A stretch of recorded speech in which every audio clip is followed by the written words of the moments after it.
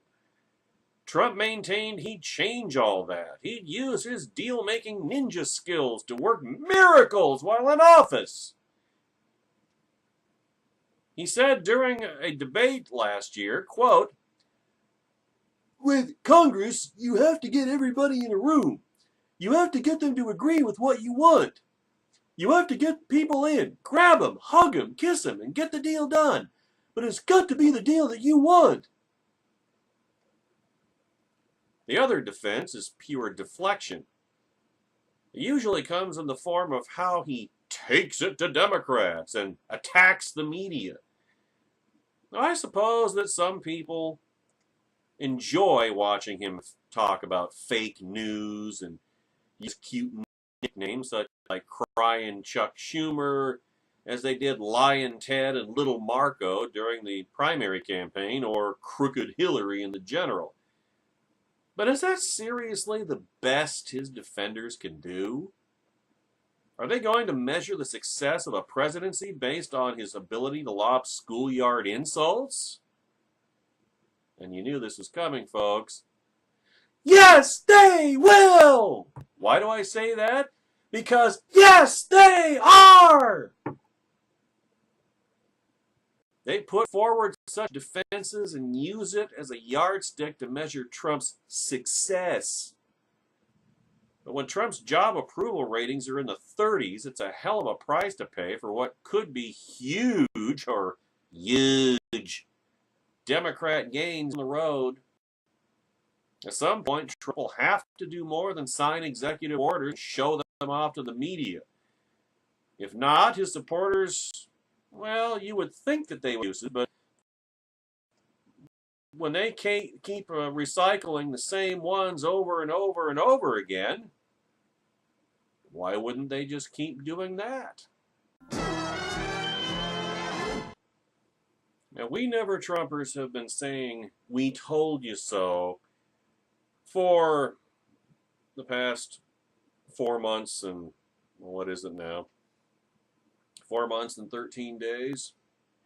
There have been so many opportunities. It's provided so much material for this channel and my podcast at blogtalkradio.com/HSR network that it's just a staple, man. It seems like a week doesn't go by. Sometimes it seems like a day doesn't go by that we have one more reason to say, "See, Never Trump told you so." And I never bothered to make any pretense about, you can say, well, I'll give him a chance and I'll compliment him when he deserves it and I'll criticize him when he deserves that. And that's what I've done. There's just been so much more opportunity for criticism, as I said earlier, than praise. That's just how it's shaken out. But I never said, and I was never candid about the fact that I fully expected the Trumpetency to be an ongoing train wreck, and I've been exactly right. I don't mince words. I don't try to hold myself out as being open-minded about something that I don't really think there's any question about it.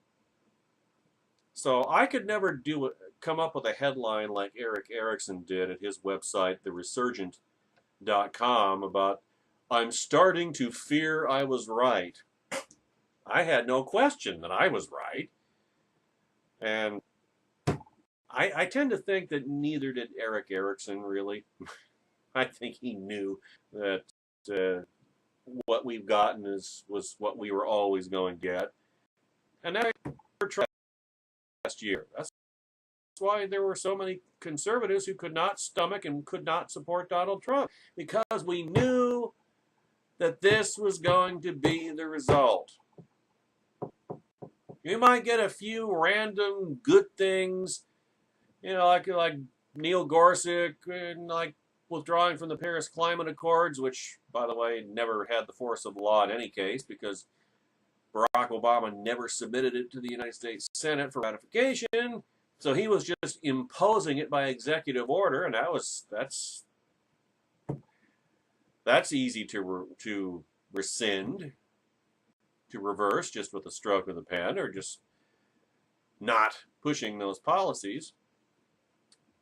Formally withdrawal from the Paris Climate Accord is it's more symbolic than anything else, and it's a good thing, don't get me wrong. In fact, I read today that Trump is planning a rally, I got elected by Pittsburgh, not Paris rally. That's the kind of the new slogan. What he said in his speech announcing the withdrawal from the Paris Climate Accords yesterday. I was elected by the people of Pittsburgh, not the people of Paris. It's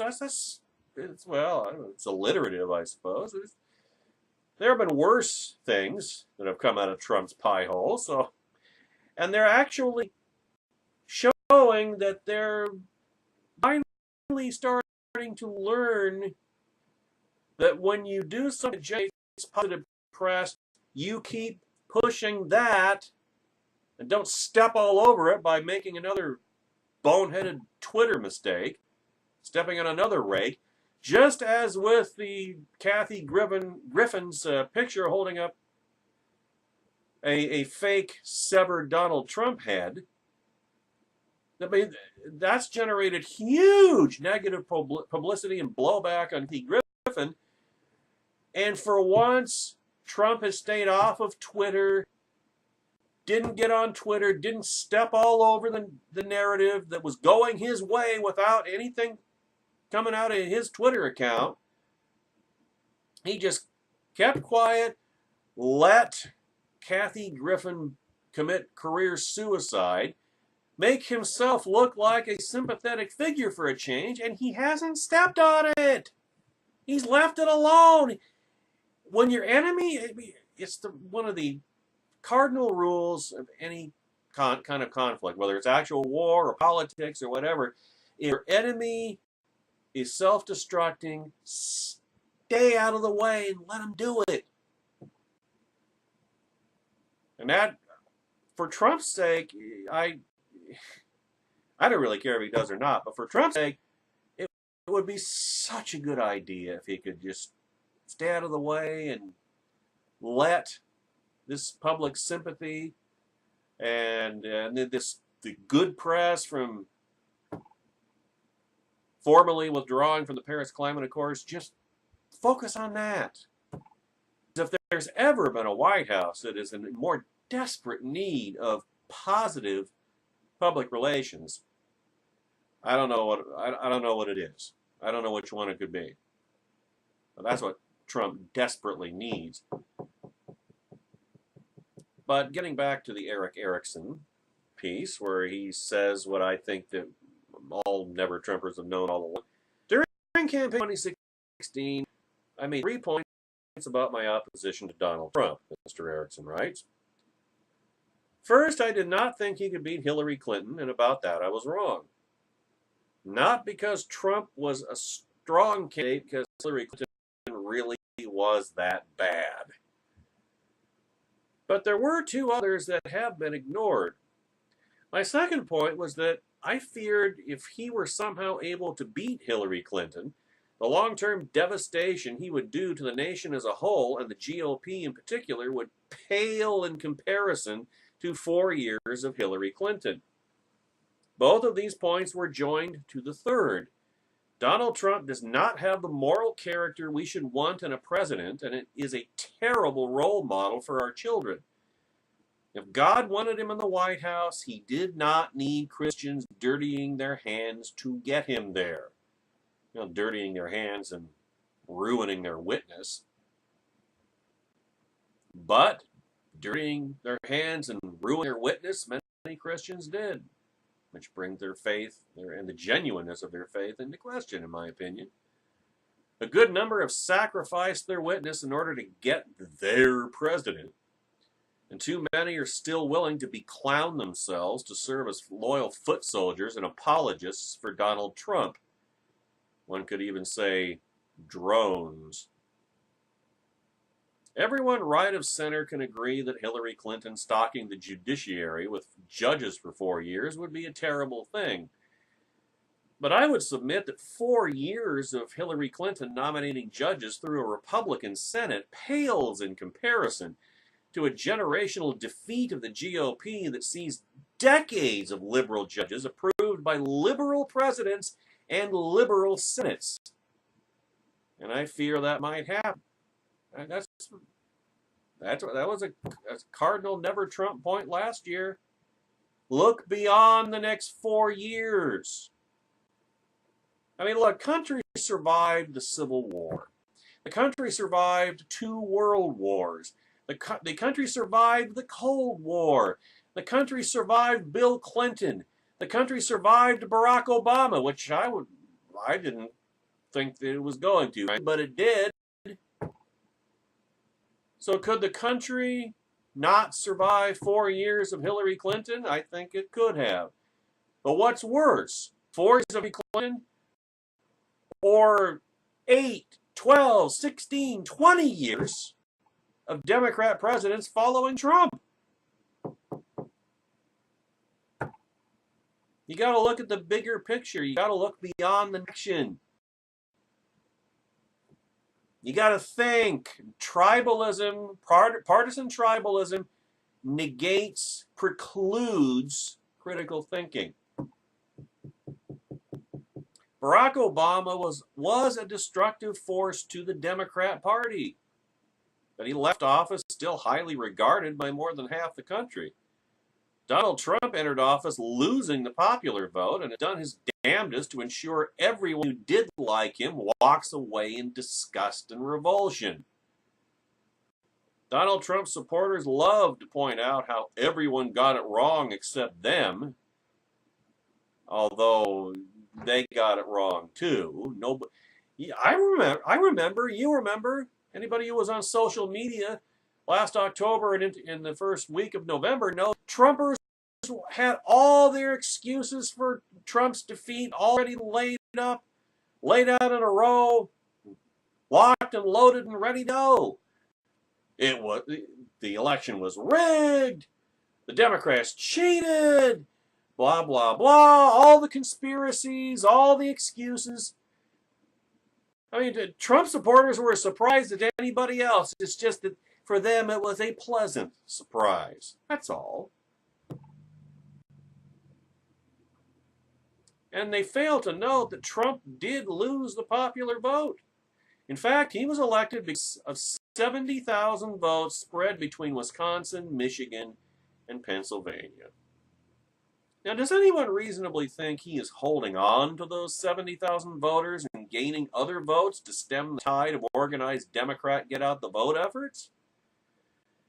Now, I dare say he is squandering any goodwill he ever had and is losing more people than he's gaining because of his. On top of all that, consider this. Donald Trump convinced a good number of people that he was a brilliant businessman and negotiator.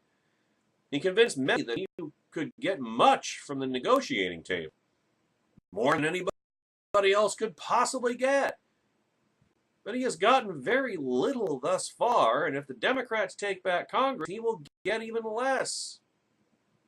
But the only thing he will get is impeachment articles. If he pivots left, he loses his base. Well, he's already pivoted left for the most part. If he stays where he is, he does not gain any ground. Of course, he's incapable of sitting still, and his instincts are to the left. The result? The GOP risks being devastated at the polls, and not just on a temporary basis, but for years.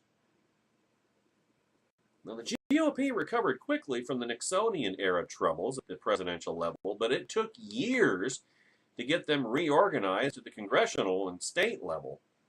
Even then, what helped was a GOP willing to hold President Nixon accountable. Right now, the current Washington Republicans Republicans are serving as enablers and yes men to all the worst tendencies by this president. The voters will respond and rebuke them. God help us all when that happens.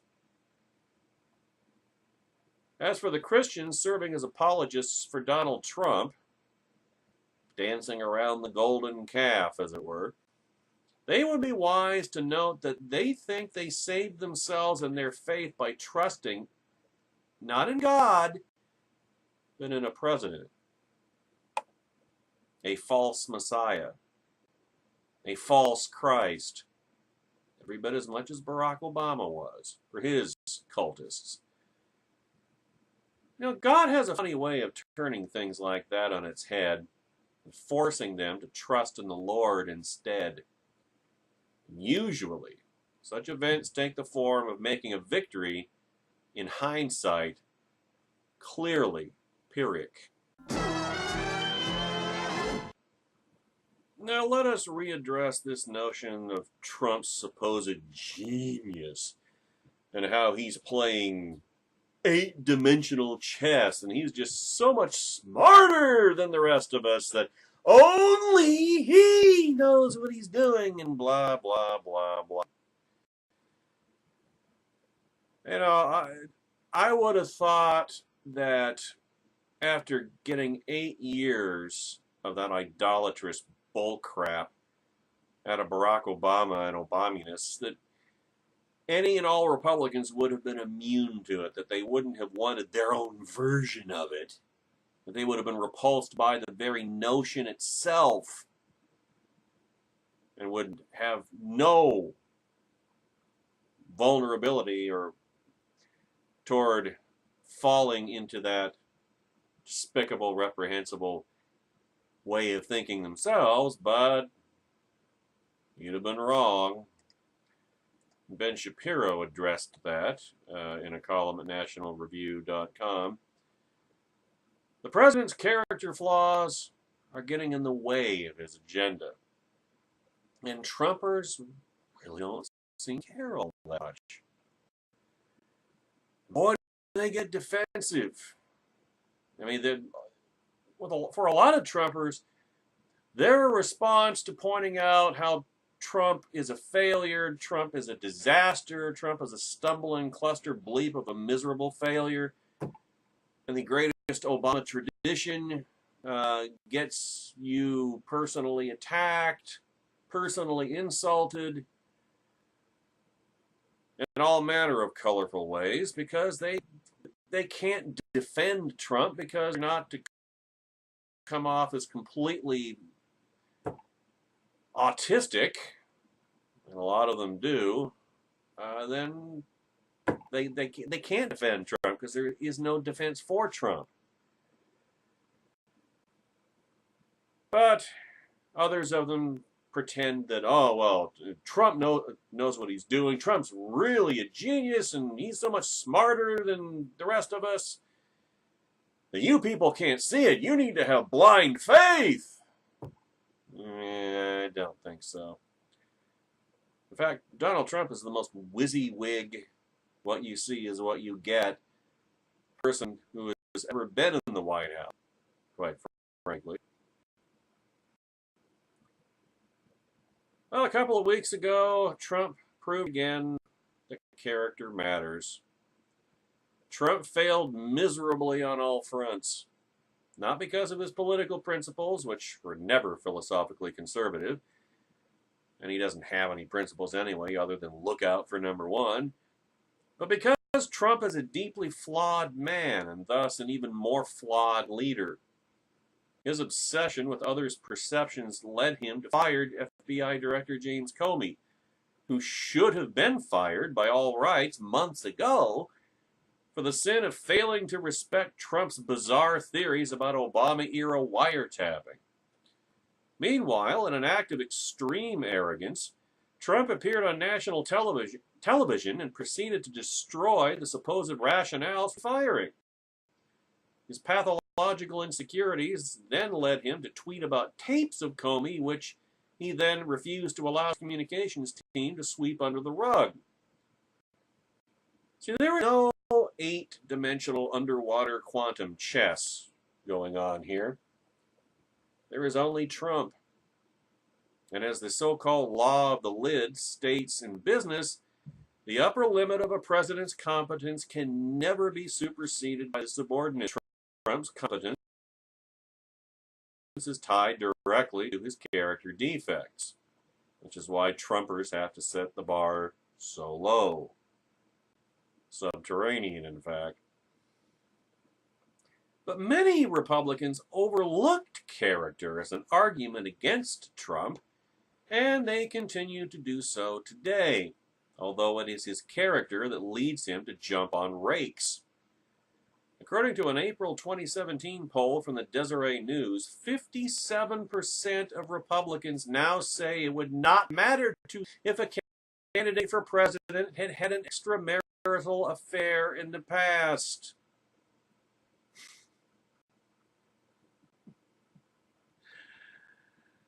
Oh, remember when the biggest argument for the re-election of Bush 41 was that he had sterling character, which he did, absolutely did. Remember what Rush Limbaugh's rallying cry in the 1992 campaign? Character matters. Yeah, good times. See, the 57% figure compares with 42% of Republicans who said that an extramarital affair in the past doesn't disqualify a candidate. And that was, what, 15 years ago? The current number, 57%, includes 53% of supposed evangelicals, ladies and gentlemen.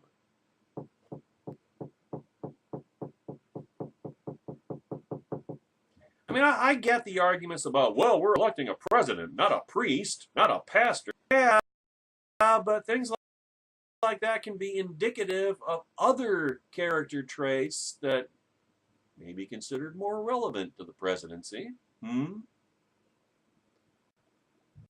Why has the moral standard of Republicans declined so much, so precipitously? Because of Donald Trump, of course.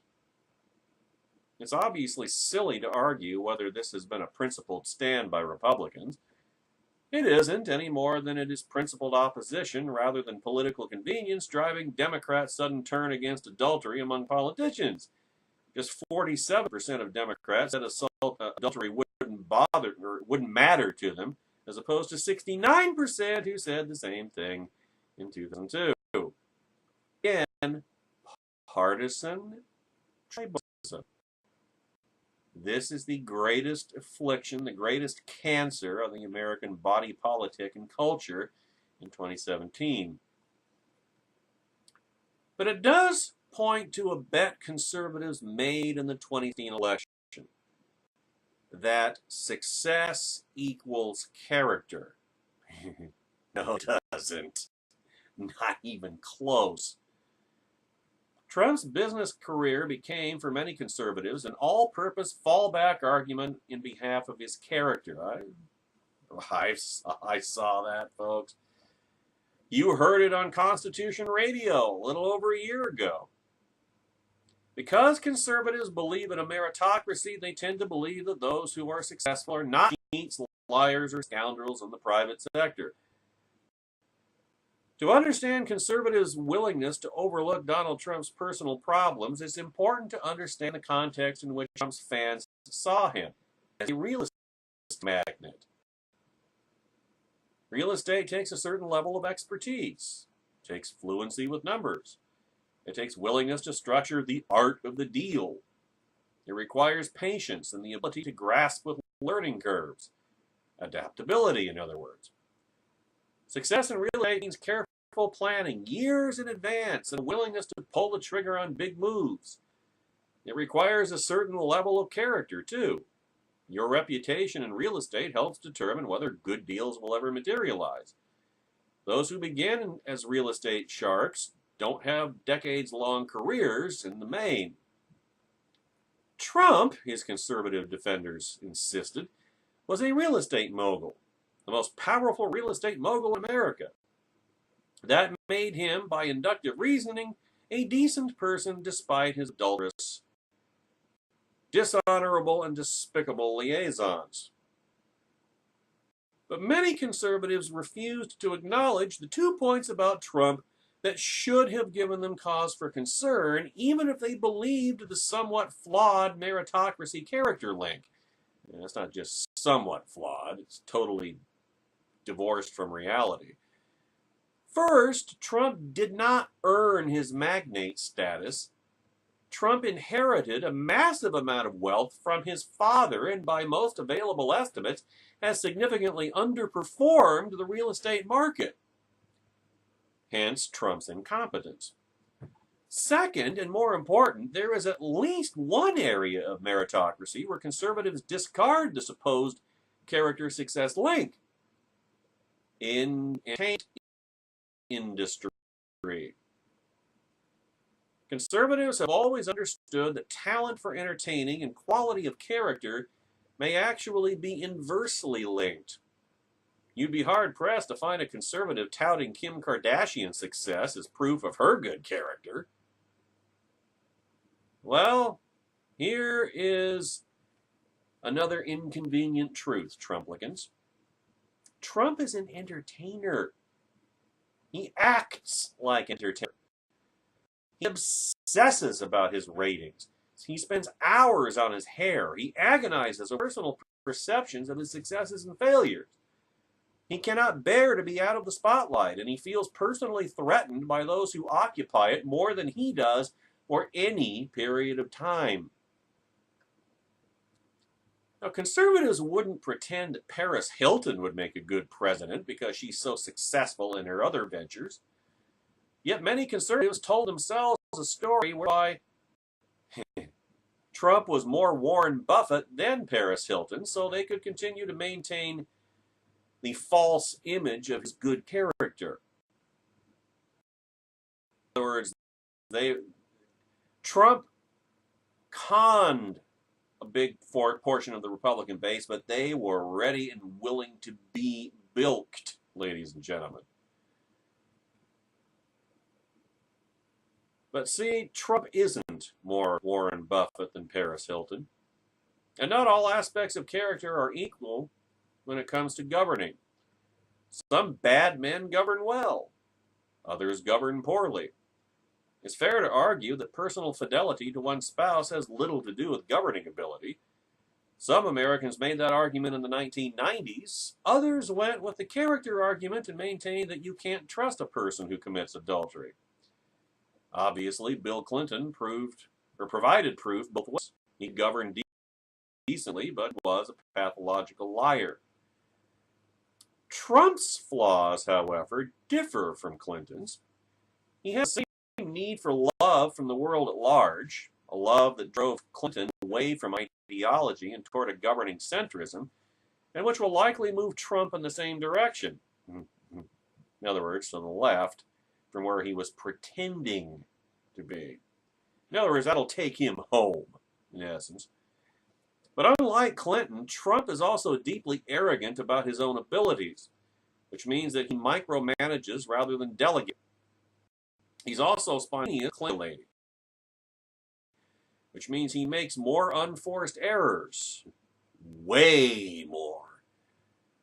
Trump hates details, whereas Clinton loved them, which means Clinton was fluent with his policy proposals, and Trump can't even keep his daytimer straight. None of this cuts in favor of Trump's success, folks. The conservatives are now dealing with Trump in one of three ways. Praying, as Speaker of the House Paul Ryan doubtless is, that Trumpoid foibles won't poison too much of the agenda, practicing outright sycophancy, as his entire White House staff appears to be doing, and calling out Trump when he makes mistakes. Well, prayer isn't going to work, at least barring a miracle. Sycophancy merely reinforces Trumpoid mistakes. The only question is whether Trump has enough character to acknowledge when he's made a mistake and is willing to speak honestly to him. And so far, the answer isn't looking good.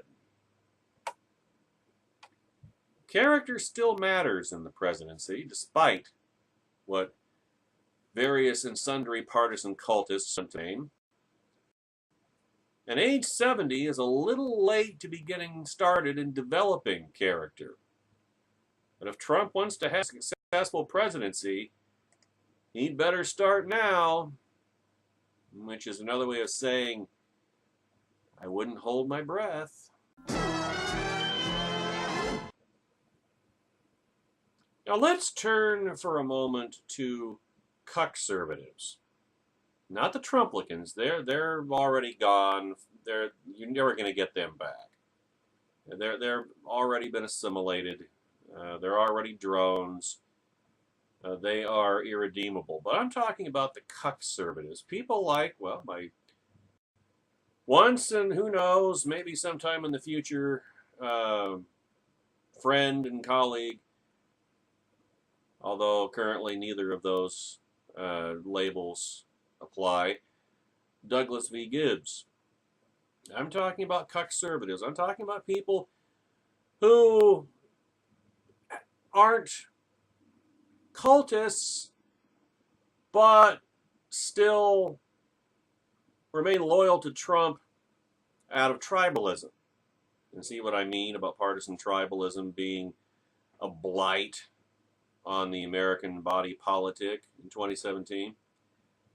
But Jonathan Tobin poses the question of whether there will be or can ever be a tipping point beyond which conservatives regain their conservativeness. Now, the burden of rationalizing the steady stream of Trump blow is a serious GOP problem. This gets back to what Eric Erickson was saying.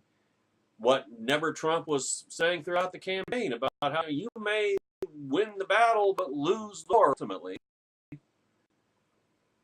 The anti-Trump resistance, especially mainstream liberal media battalion, well, may walk in that label, but anyway, wakes up every day and turns on the news expecting to hear Republicans are finding president. It hasn't happened yet, and it may not ever happen. I mean, at least not conspicuously. Anyway, that gets back to having the character to recognize the need to do so. But even in that sense, I mean, the phrase I came up with for it last year, around the time of the GOP convention, was partisan relegation poll. It happens all the time in elections where, you know, you may not be thrilled with your party's nominee, but, well, he's better than the other side. He's better than the other party, so, you know, you fall into line to some degree. And it takes a great deal to make a party base fall away, abandon the president of their own. Nixon is about the only one that really fully saw it. And I don't think I agree. I don't think it's possible in this era of bigoted, extreme, radical partisan tribalism. But is there a tipping point somewhere out there in the future? Well, the still unsubstantiated charges about collusion between the Trump campaign and the Russians didn't do it. Nor did the firestorm about firing FBI Director James Comey. And though many of the talking heads on the cable news channels thought that the scoop about the wasn't alleged passing of classified information to the Russians by Trump in a private meeting to only the Russian media allowed would do the trick, but as of now, to date, there's no sign that most conservatives have decided to throw in the towel on Donald Trump. course, it's only 4 months and change into his presidency, so there's still plenty of time, folks. But no one in the White House or the Republican Party, in or out of Congress, should be all that encouraged by this trend. Even if Trump voters are, as polls continue to show, sticking with the man they voted for last November, come hell or high water, the burden of rationalizing and or defending this president is still exacting a high price from the GOP.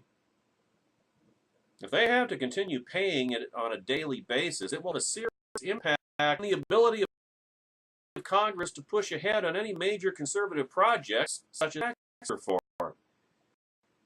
And just as important, long-term, it could prove to be a crucial factor in determining whether 2018 will be the wave election Democrats are currently reading about. Base energy level? Anybody? The reason the conservative base is sticking, or the conservative base is sticking with Trump, even as his White House mismanages a series of debilitating controversies, isn't hard to figure out. No matter what Trump does, says, or tweets, two factors always serve to mitigate any damage it might do him with his own voters. The first is that, as I said earlier, in our bifurcated society, in which the nation is roughly divided between those who read and watch one set of media, those who watch another, and they're equally ersatz for the most part, nothing that is reported by the Washington Post, New York Times, NPR, CNN, or MSNBC is likely to influence conservatives. Most on the right assume, not without cause, that the liberal media is out to paint Trump in the worst possible light, even if what Trump has done on any particular day isn't all that terrible. Of course, that also includes the legitimate things that Trump has done that are terrible and deserve to be reported on. They also understand that leaks from inside the government may be politically motivated, all in both directions, respectively.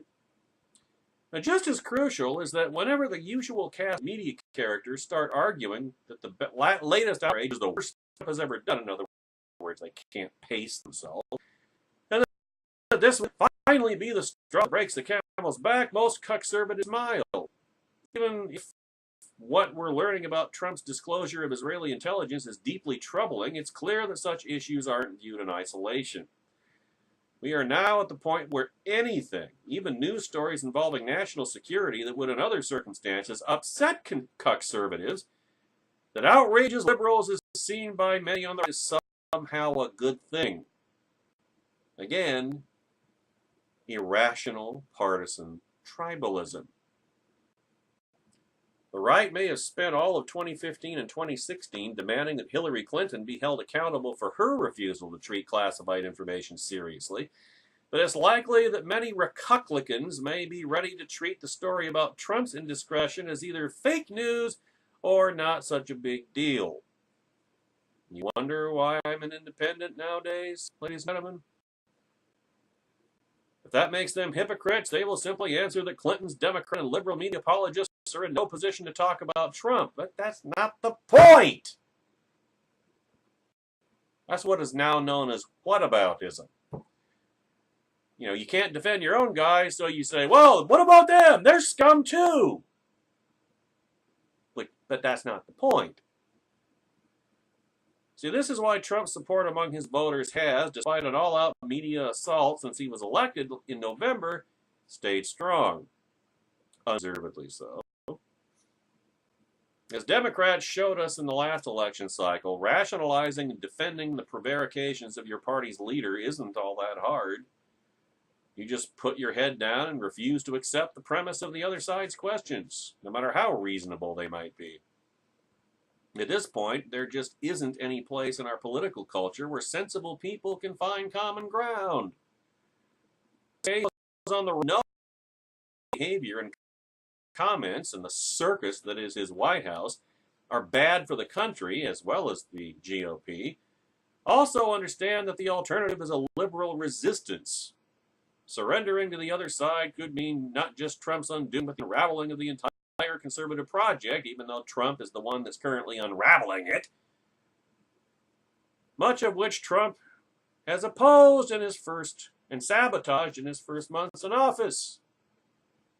In other words, the argument that, well, the Democrats are even worse is getting harder and harder to make.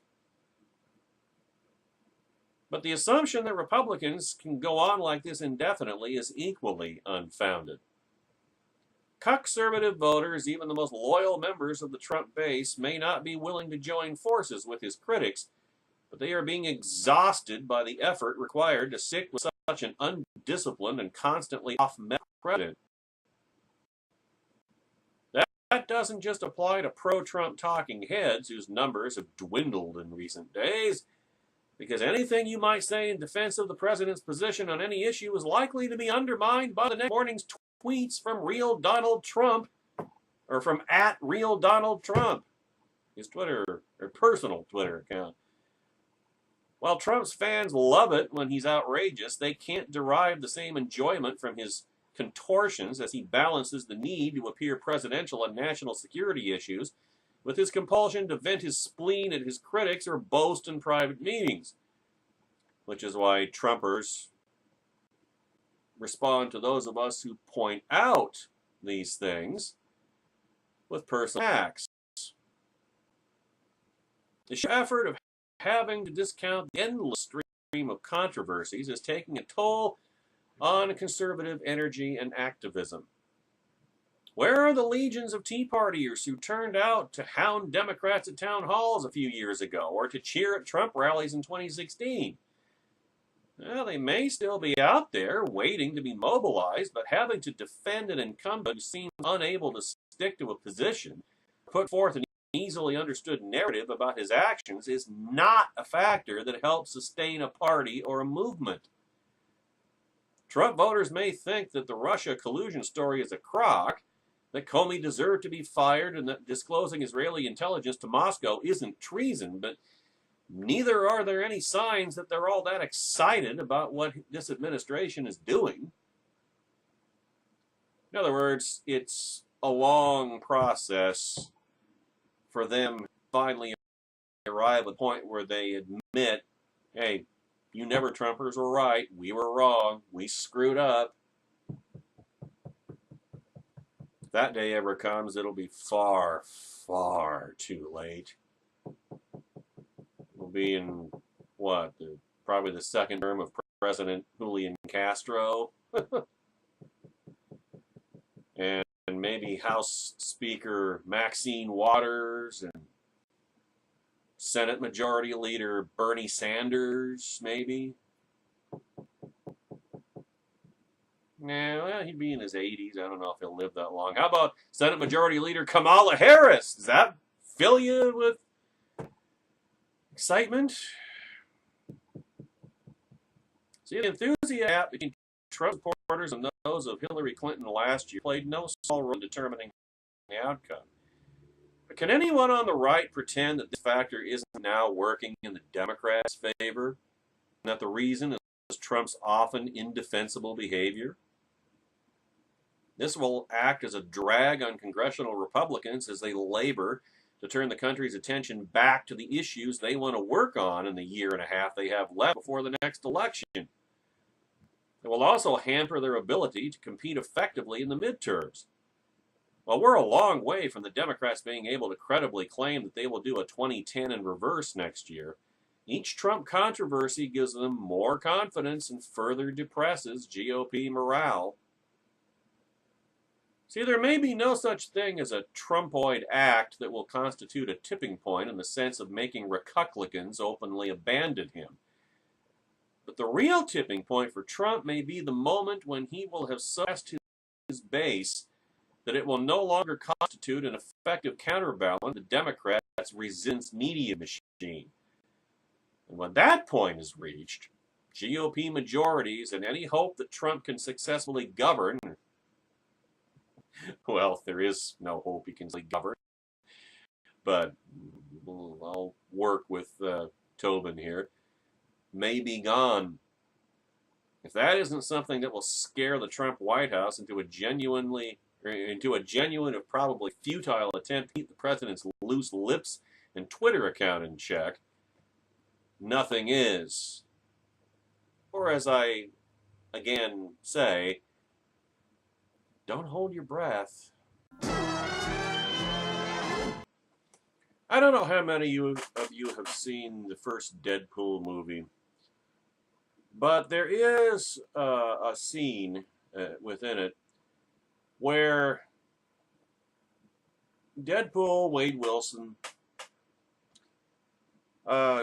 agrees to go to that super soldier factory to be turned into a superhero, not because he wants to be a superhero, but because he wants to be cured of his terminal, metastasizing cancer. And that's his final choice. He has no other option. Earlier in the movie, he had said, when I reach the point of saying, well, I'll clean up the phrase here, screw it, I'll give you a call. And then when he actually does go and submit himself to the super soldier factory, this mutant factory, the guy who had recruited him earlier said, well, I guess you finally reached the point of screw it. Well, that's what Trumplicans did, politically speaking, by falling in love with and following after Donald Trump. They reached the point of just saying screw it. As in, screw it all. Screw the Republican Party, screw principles that we've espoused all our adult lives, just screw it all. If you can't beat them, to quote Yosemite Sam, join them.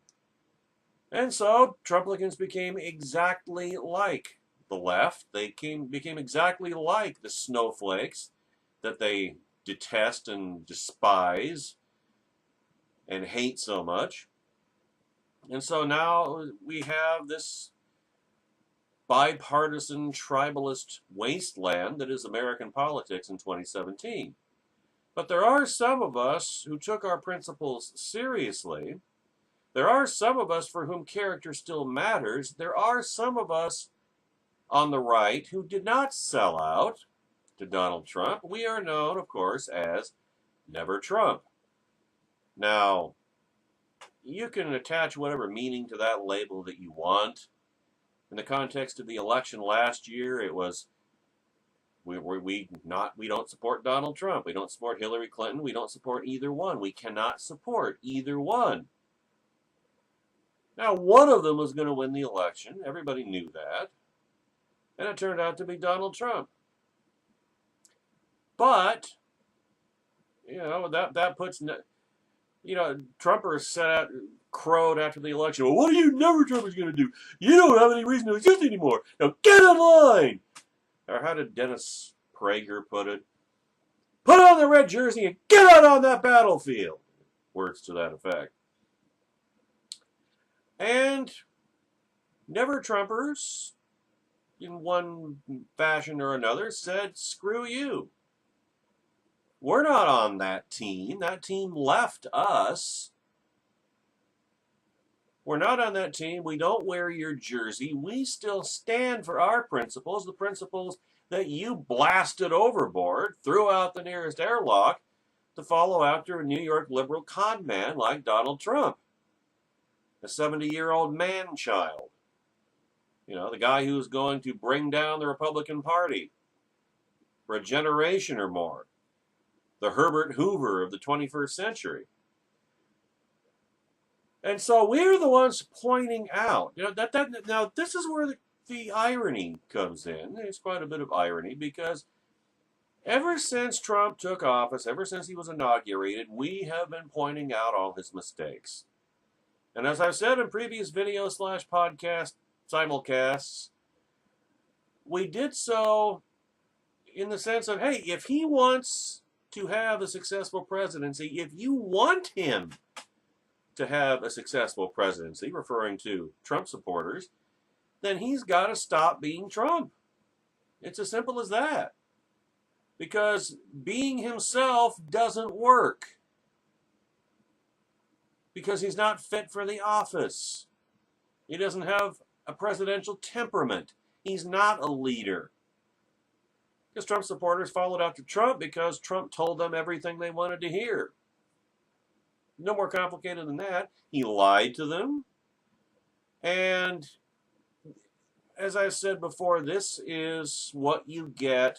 This is the wages. This is the ultimate destination of fight, fight, fight! Because you value fighting above anything else. And pretty soon, nothing else matters except fight, fight, fight! You know, they wanted a guy who would flip the bird at the people they hate.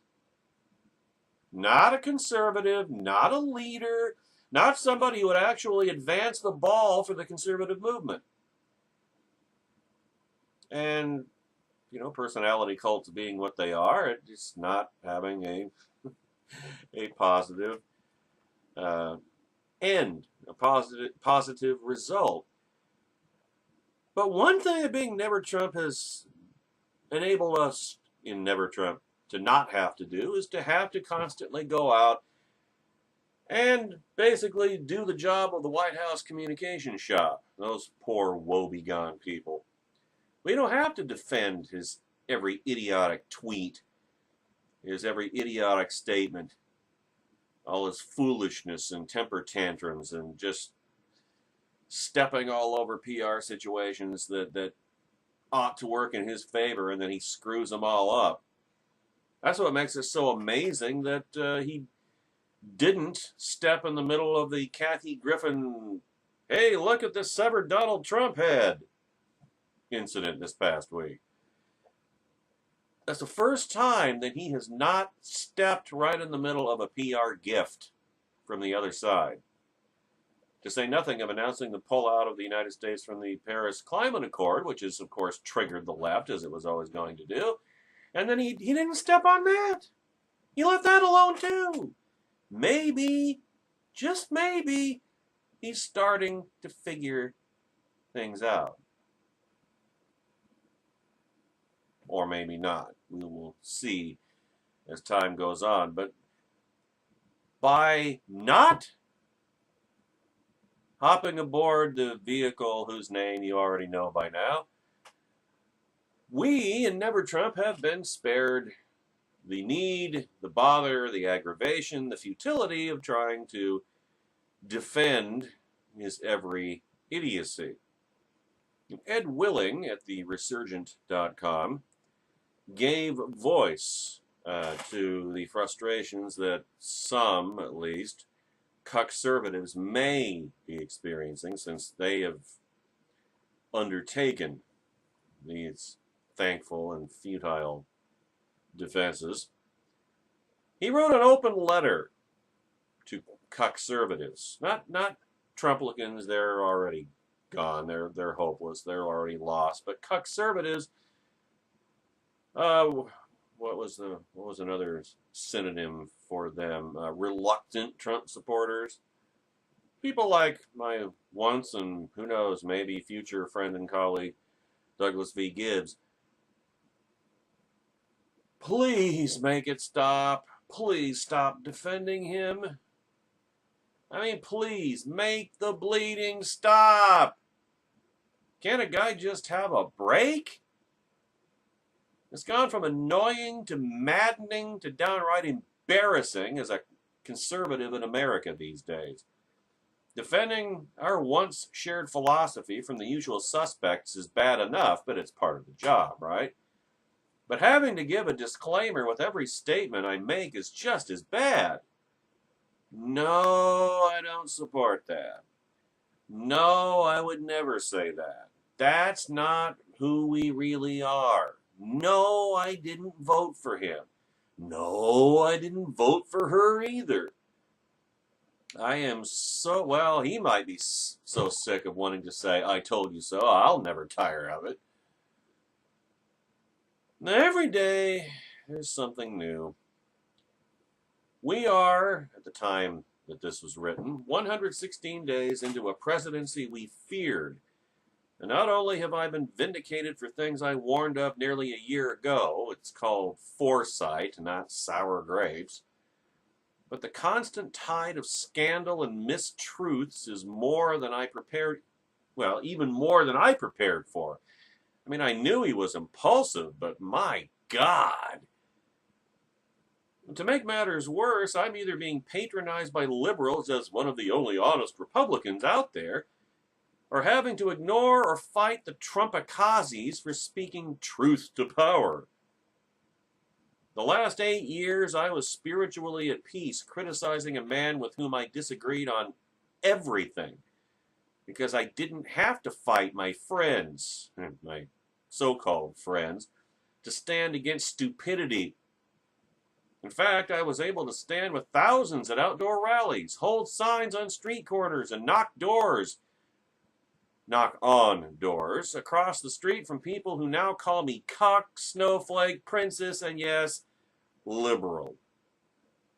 As though my opposition to it. Oh, and there's more. Judas, Zimri, blah, blah. It never ends.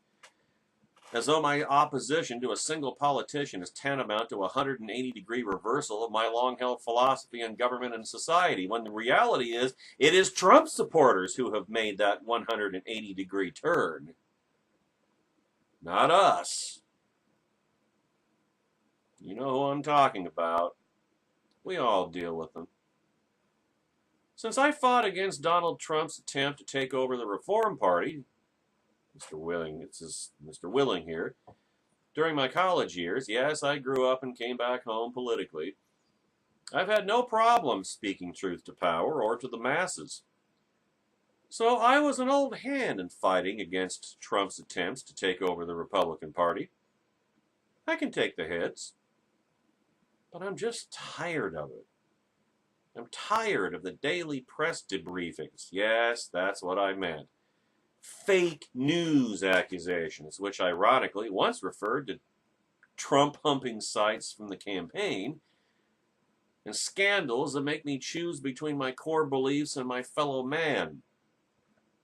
It feels like the conservative world has become that awkward dinner with a group of friends where everyone is irritated by everyone else, but especially that loud one that Dan invited. He won't shut up. He says things that make us cringe. He rates our wives on a 10 scale and makes us sound nuts to the neighbors. He'll be gone eventually, but no one wants to show him the door soon enough. Gee, thanks, Dan. I feel like before 2015, most of the conservative world was like Pangea, united behind a general idea. We often had family squabbles about hip new words we'd learned, but didn't understand, like closure and continuing resolution, but ultimately conservatism was describable. Now I feel like I'm one of thousands of islands spread across the Pacific, with no landmass to call our home.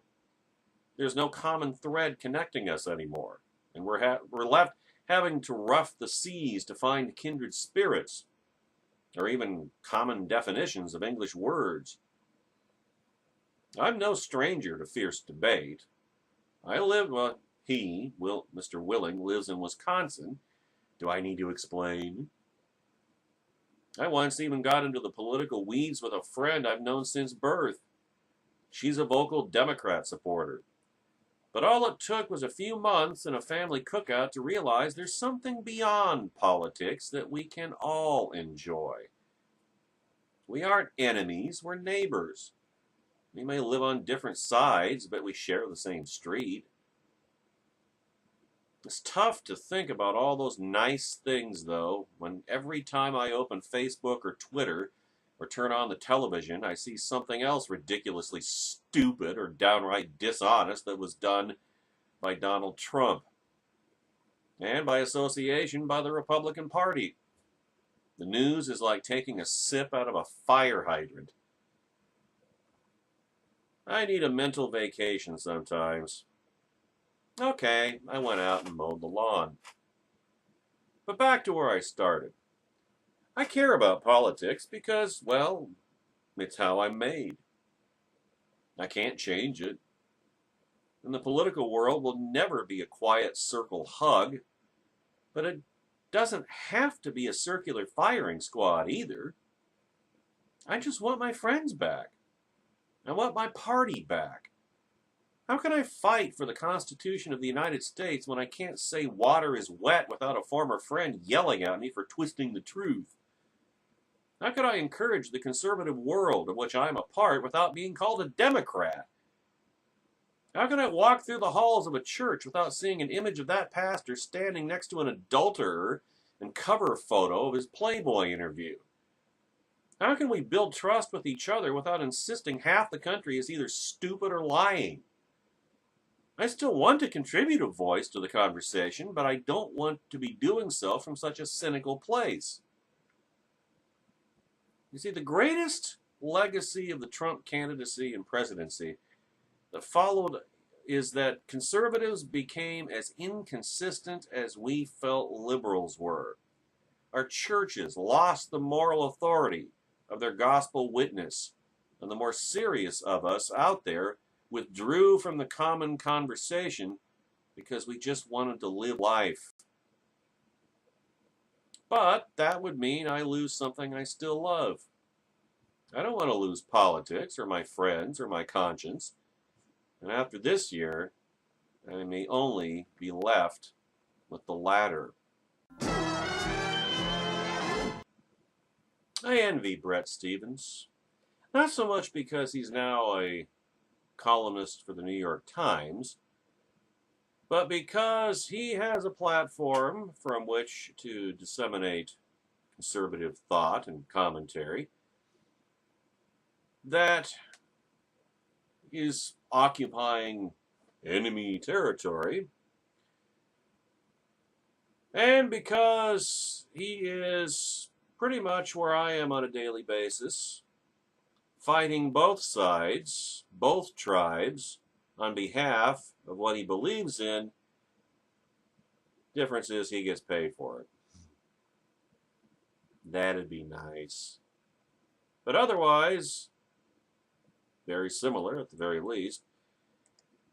And he had a column, one of his first columns in his new New York Times columnist gig, that was entitled "The Flight 93 Election Crashes and Burns Again."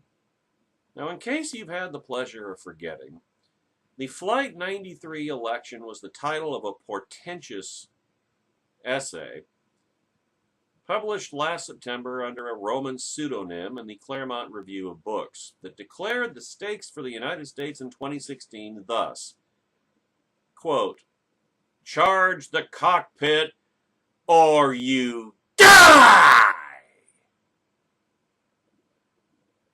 In the lurid imagination of the author, it turned out to be Michael Anton, who now holds a senior job in the White House.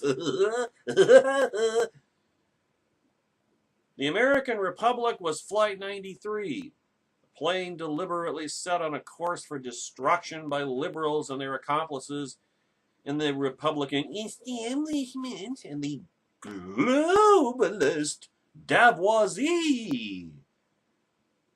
As for Donald Trump, Anton implied that he was the political equivalent of Todd Beamer, the heroic passenger who cried, "Let's roll," in a desperate bid for salvation. And you wonder why I'm not in that party any longer. You may die anyway, Anton warned. You or the leader of your party may make it into the cockpit and not know how to fly or land the plane. There are no guarantees, except one. If you don't try, death is certain. And here we are, 4 months into the collapsing trumpetancy, living Anton's fever dreams. In recent days, the radio host Michael Savage has acknowledged the administration is in trouble. Who could have seen that coming? Except never Trump. John Podhoretz in the New York Post and later the Wall Street Journal's editorial page each compared Trump to Jimmy Carter. the most damning of all conservative indictments. Then there is, as we have alluded to on previous occasions, Ann Coulter. In an interview with the Daily Caller, the author of In Trump We Trust, which needed to be changed to We're All Cucks Now, because remember, Trump announced his embrace of amnesty right about the time that Ann Coulter was beginning her book tour for this book, In Trump We Trust. She said of the presidency that, quote, it has been such a disaster so far. And that it was possible that the Trump haters were right. This is why I say credit where credit is due. Ann Coulter has more intellectual integrity than most Trump supporters, most of whom are in an acute state of denial.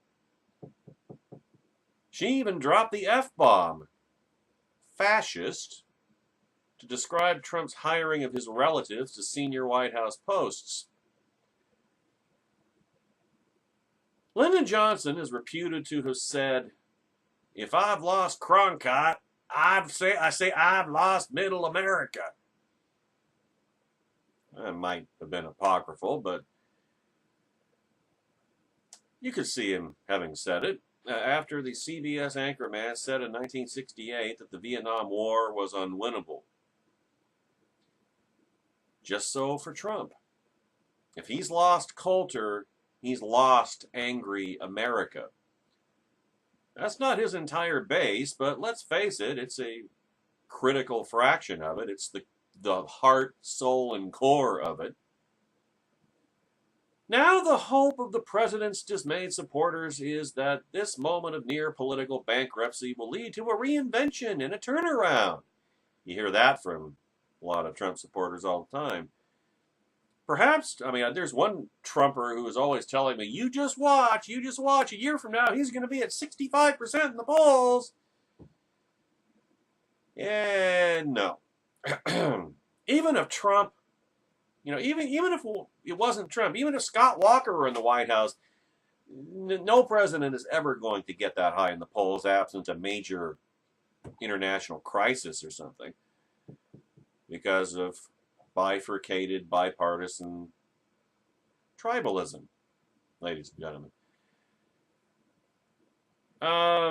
Now, perhaps Trump can delegate his executive authorities in the same way he used to license his name, pretending to be president just as he once pretended to be a real estate tycoon, except no, he can't. No, he can't. Because the presidency is not the vice presidency. He can't.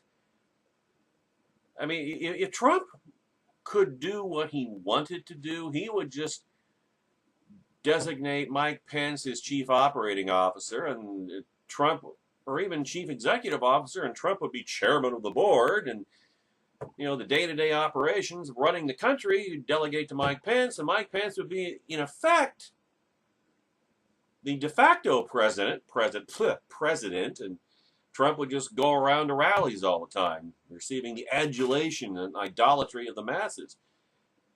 But that's not how our system works. He can't do that, as he's found out to his chagrin. Now, if he could do that, it would suit Trump's sole talent for playing a successful character on TV. But the reality of the presidency is that it tends to reflect and magnify the inner truth of the office holder. The job requires and exposes the most conservative of concepts. And here we come back to it again, ladies and gentlemen. Character. And if we've learned anything about Trump, it's that his character isn't just bad, it is horrible and irrepressible. Hence, the recent 10 days of our national life. Firing James Comey, threatening Comey, lying about the reasons for firing Comey, admitting to the reasons for firing Comey, blabbing secrets to Sergei Lavrov, denying that secrets were blabbed, then blabbing about blabbing to Lavrov. You see, no staff shakeup would have prevented any of this from happening, unless part of the staff shakeup was Trump resigning, going back to Trump Tower. It would have descended on a hapless White House staff like a superheated pyroclastic flow from a presidential Pinatubo or St. Helens. And it will continue to descend week after grim week until Trump leaves or is forced from office. That, ladies and gentlemen, is the Trump reality. A man with a deformed personality and a defective intellect runs a dysfunctional administration. A fact finally visible even to its most ardent admirers. Who could have seen that one coming? Who knew that character might be destiny? Never Trump. That's who. To reread the Flight 93 election today is to understand what has gone wrong, not only with the Trumpetency, but also with so much of the conservative movement writ large. In a word, it's become unhinged. To imply, as Anton did, that Barack Obama, for all his shortcomings, was Ziad Jarrah, Flight 93's lead hijacker, is vile. To suppose that we'd all be dead if Hillary Clinton, for all her flaws, had been elected is hallucinatory. To argue that the United States, for all its problems, was the equivalent of a doomed aircraft is absurd. Remember, we discussed it in an earlier segment. The United States survived the Revolution. It survived the War of 1812, which is a British invasion of the United States. We survived the Civil War. It survived 2 world wars. It survived the Cold War. And it survived 8 years of Bill Clinton and 8 years of Barack Obama. And the latter, I wasn't sure it was going to, but it did. So the country couldn't have survived 4 years of Hillary Clinton?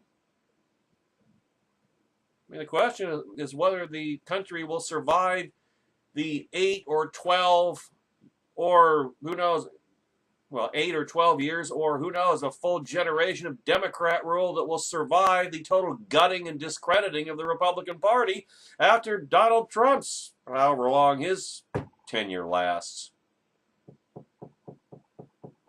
I mean, if that's the thinking, if the thinking is that, well, we can't let the Democrats win, they'll destroy the country. The country won't survive. Well, if that's what you believe, then don't you want to minimize the time that the Democrats have in power?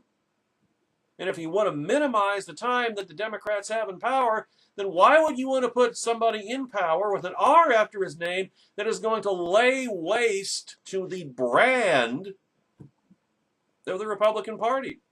I mean, the only reason, I'll tell you, the only reason that the Republicans are in power today is because the Democrats have gone so far off the deep end. That's why I say that the biggest asset that each party has is the other. Biggest asset that Donald Trump has is the Democrats. And the biggest asset that the Democrats have is Donald Trump himself. It's a race to the bottom. They're both crazy. They're both lunatics. And you know, that's why if Trump makes it to 2020, he has a very, at least measurable chance of winning re-election, assuming that the Democrats remain as they are now. But can you really count on that? I mean, how long did it take after 1988, after George H.W. Bush was elected to what amounted to Ronald Reagan's 3rd term? How long did it take for a Bill Clinton to arise? You know, somebody who figured out, okay, we have to adapt. This is a conservative era. We have to adapt to it. We'll create the illusion of moving right or moving toward the center. We won't really govern that way once we can get power back, but we'll pretend to be reasonable. We'll pretend to be new Democrats. How long did that take? I mean, in early 1988, or even 89, excuse me, or even mid 1989, had that happened yet with the Democrat Party? No, but eventually it did. Eventually it did. Nobody knew who outside of Arkansas knew who Bill Clinton was in 1988 or 89 or 90 or even 91 when Bill Clinton declared his candidacy. Everyone thought that Mario Cuomo was going to be the Democrat nominee in 1992, and it turned out to be Bill Clinton. Due in large part to the fact that, if you will recall, Mario Cuomo chose not to run, thus opening up the door for Bill Clinton to have his moment of destiny or whatever. The point is, Republicans can't count on the Democrats continuing to be insane, continuing to sabotage themselves, continuing to go to extraordinary lengths to make Republicans look normal and reasonable, even with Donald Trump as their front man. They can't count on that. Eventually, and remember, for a generation or more, if there's one thing you could count on with the Democrats, it is that they knew politics. And they were better at it than the Republicans. Plain and simple. Ran rings around the Republicans. Republicans are just plodding along, business as usual. And Democrats were, like the hare. And Republicans were the tortoise. And they just wasn't even close. It was embarrassing, quite honestly. The Republicans were conservative, though. That was the difference.